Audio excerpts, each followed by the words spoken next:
তো আসসালামু আলাইকুম। আশা করি আপনারা সবাই ভালো আছেন এবং সুস্থ আছেন। সো মার্কেটে আজকে আসলে আমরা একরকম খেলায় দেখছিলাম। একবার উপরে যাচ্ছে একদম উপরে, আবার নিচে নেমে গেছে। তো মানে উল্টাটাই। একবার অনেক নিচে নেমে গেছে, আবার অনেক উপরে উঠে গেছে। চলুন এই বিষয় নিয়ে কথা বলি। মার্কেট আজকে ৪,৭৩২.১৬ তে আছে, যেটা আপনার ২৯.৪৭ পজিটিভ পয়েন্ট হয়েছে। আর টোটাল ট্রেড যদি দেখি ১,২৫,০০০, টোটাল ভ্যালু হচ্ছে ২৯৮.১১ কোটি। আর এখানে 1 মিনিট চার্টটা আপনারা দেখতে পাচ্ছেন। একবার উপরে উঠে গেছে, আবার নিচে নেমে গেছে, আবার উপরে উঠে গেছে। সো ক্লোজিং এ আসলে ২৯ পয়েন্ট দিয়ে ক্লোজ হইছে। আর স্টকে যদি দেখি ২৩৭ টা আপে, ১১২ টা ডাউনে, ৩৫ টা আনচেঞ্জ অবস্থায় আছে। আর রিয়েল ট্রেড ভ্যালু যদি দেখি, রিয়েল ট্রেড ভ্যালুটা আপনার ২৯৮.১১ কোটি। সো মার্কেট স্টেবিলাইজের জন্য যত ট্রেড কম হবে ততই ভালো। এখন এটা মোটামুটি ভালোর দিকেই আছে। আর top sector by trade value percentage wise যদি দেখি, ব্যাংক হচ্ছে ১২.৩২%, টেক্সটাইল হচ্ছে ১১.৪৭%, ইঞ্জিনিয়ারিং হচ্ছে ১১.৪৩%। এবার আমরা ইন্ডেক্স মুভারে যাই। সো ইন্ডেক্স মুভারে আইসিবি সবার উপরে ৪.১ ইন্ডেক্সকে মুভ করেছে। সো এটা নিউজ আছে, এই কারণেই মুভ করেছে। এলএইচবি ৩.৮ ইন্ডেক্সে মুভ করেছে। এরপরে অলিম্পিক ৩, রবি ২.৩। আর নেগেটিভে যদি যায়, জিপি হচ্ছে ১১.৬ নেগেটিভ করেছে ইন্ডেক্সকে। এরপরে হচ্ছে বিয়াকন ফার্মা ২.৬, ব্র্যাক ব্যাংক ২। তো এবার টপ স্টকে যাই। টপ স্টকে সবার উপরে আছে বাংলাদেশ ইন্ডাস্ট্রিয়াল ফাইন্যান্স, এরপরে আছে রানার অটোমোবাইল, ৩ নম্বরে হচ্ছে সাইয়াম কটন।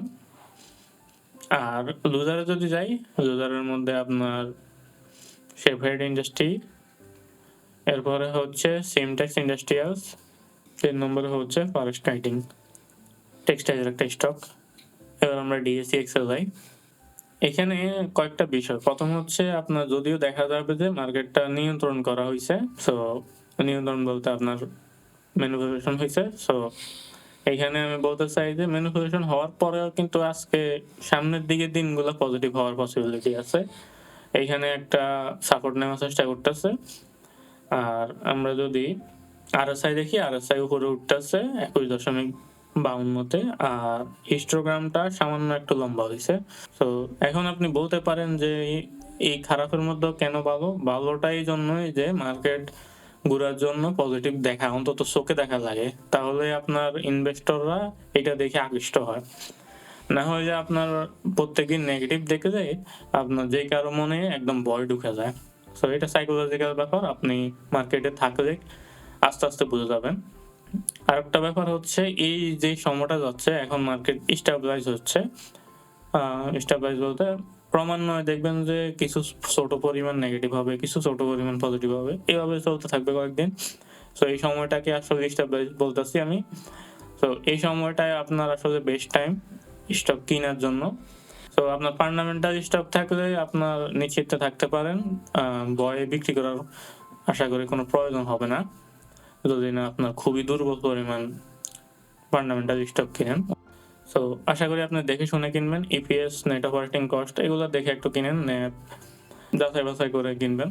সো দেখা যাক, এই উইক হয়তো আমাদের জন্য খুব ভালো কিছু বয়ে আনতে পারে। এবং আরেকটা ব্যাপার হচ্ছে কি, আপনার মার্কেট যত ডিসেম্বরের কাছাকাছি যায়, ততই দেখা যায় আপনি আগের চার্টগুলো দেখলে বুঝতে পারবেন, ততই দেখা যায় যে আপনার মার্কেটে পজিটিভ মুভমেন্টটা বেশি দেয়। তো আপনি একটু আগের চার্টগুলো তুলনা করে দেখবেন, তাহলে আপনি এই জিনিসটা বুঝতে পারবেন। এটার কারণ হচ্ছে আপনার জুম ক্লোজিং যেগুলো আছে, ওইগুলো হচ্ছে আপনার ডিভিডেন্ড দেওয়ার সময় হয়ে যায়। তো মার্কেটে পরবর্তী কোনো নেগেটিভ নিউজ না থাকলে আশা করি এই উইক ভালোই যেতে পারে। তো আজ এই পর্যন্তই। ধন্যবাদ সবাইকে। আসসালামু আলাইকুম।